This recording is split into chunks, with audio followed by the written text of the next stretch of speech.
tinggikan perhatianmu kepada Al-Quran. Ingin berkah rezeki, berkah umur, sihat wal afiat, bahagia selamat dunia akhirat, tolong perhatikan Al-Quran. Semakin banyak perhatian kamu kepada Al-Quran, semakin banyak perhatian Allah kepadamu.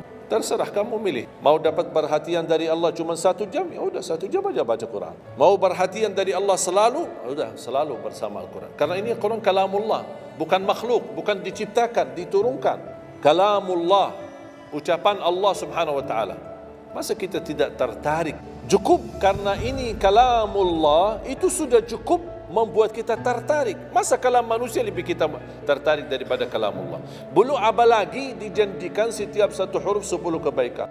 Kira-kira siap? Minimal mulai harimu baca Quran, tutupi harimu baca. Habis bangun sebelum beraktivitas baca. Baca apa?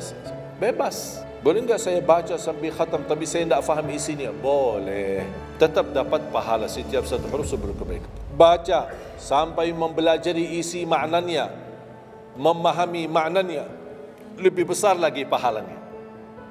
Membaca, memahami, menhayati lagi, lebih besar lagi pahalanya. Membaca, memahami, menhayati, menamalkan, lebih besar lagi. Kalau tidak bisa meraih semua pahala itu, ya paling minimal pahala bacaan. Kalau saya tidak dapat meraih pahala menhayati, pahala memahami, pahala menamalkan, apalagi saya orang awam tidak begitu mengerti apa yang semestinya saya amalkan, la yukallifullahu nafsan illa wus'aha. Amalkan sesuai kemampuan. Ada pelajaran ayat yang dibacakan tadi, kita bisa ambil maknanya, kita mengambil kesimpulannya. Jangan kita menjadi seperti golongan yang datang hari kiamat malah minta tolong diselamatkan oleh Allah dari neraka. Kalau di hari kiamat tidak bisa saling menolong, tidak bisa. Sekarang kita masih bisa saling membantu dan saling menolong. Dan di antaranya menolong diri sendiri. Jangan menunggu di hari kiamat. Jangan kita bisa menolong, tolong menolong. Di hari kiamat orang tua tidak bisa menolong anaknya. Anaknya pun larikan diri daripada orang tua. Tidak ada yang mau kenal. Cuba baca akhir surat Abasa. Yauma yafirrul mar'u min akhihi. Di hari itu kakak adik melarikan dirinya dari saudaranya. Wa ummihi wa abi, melarikan diri pada bapaknya dan ibunya. Biasanya kalau kita ketemu orang tua kita senang bertemu, mohon doanya, apalagi yang orang-orang yang tinggi berbakti baik sama orang tuanya. Kalau di hari kiamat mau sendiri-sendiri. Jangan kita yang melarikan diri sendiri. Para nabi dan rasul semuanya doanya salim salim, ya Allah selamatkan, ya Allah selamatkan. Ini nabi, kira-kira kita gimana? Yauma yafirrul mar'u min akhihi wa ummihi wa abihi wa sahibatihi wa bani. Sampai dari istrinya pun dia melarikan diri. Mohon maaf sendiri-sendiri, saya tidak bisa tolong kamu. Jangankan kita sama istri kita atau sama anak-anak kita.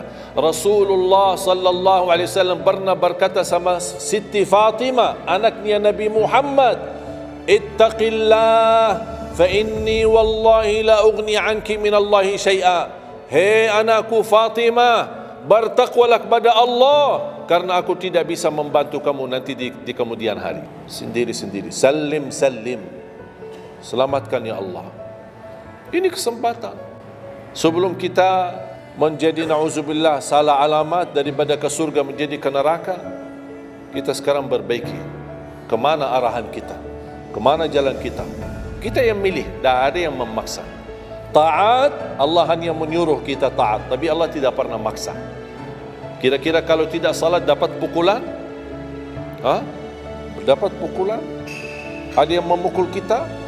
Ada yang melemparkan kita dalam batu sambil bata kepala kita? Ada? Tidak ada. Taat, Allah menyuruh taat, tapi Allah tidak pernah maksa. Sama juga syaitan menyuruh kita dosa maksiat, tapi syaitan tidak pernah maksa kita. Sebagaimana ayat tadi dibacakan, ayat surah Ibrahim ayat 22, syaitan berkata, aku tidak punya kuasa di atas kalian, tapi aku hanya menyuruh kalian terlalu cepat taati, kata syaitan. Terlalu cepat respon, aku hanya menyuruh. Da'autukum fastajabtum li. Makanya sekarang Jangan melialahkan, saya tidak bisa bantu kalian dan kalian pun tidak bisa bantu aku. Kita dua-duanya dijerumuskan dalam neraka. Na'udzubillah. Oleh karena itu, jemaah sekalian, kesempatan. Mumpun masih kita umur, masih punya kesehatan, manfaatkan. Karena akan datang satu saat, sekarang bukan masalah umur, masalah sehat. Tiba-tiba bisa sakit. Virus di mana-mana. Kemarin saya punya saudara saya baik-baik aja. Tidur, bangun sakit. Sampai matanya, mukanya macam, sakit. Tiba-tiba, dah bisa berbicara baik-baik, dah bisa baca Al-Quran dengan baik, dah bisa salat dengan baik. Ini kan mengganggu.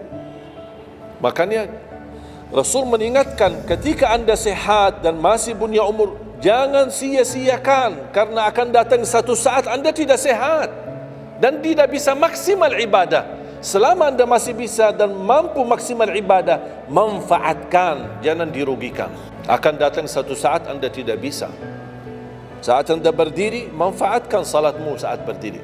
Besok akan datang satu saat anda tidak bisa berdiri. Bahkan ada orang yang ingin sekali sujud, tapi dia bisa karena sakit lutut. Dia tidak bisa lipatkan kakinya, tidak bisa sujud. Betapa banyak orang yang merugi ketika dia sehat, dia tidak memanfaatkan dan menikmati ibadahnya.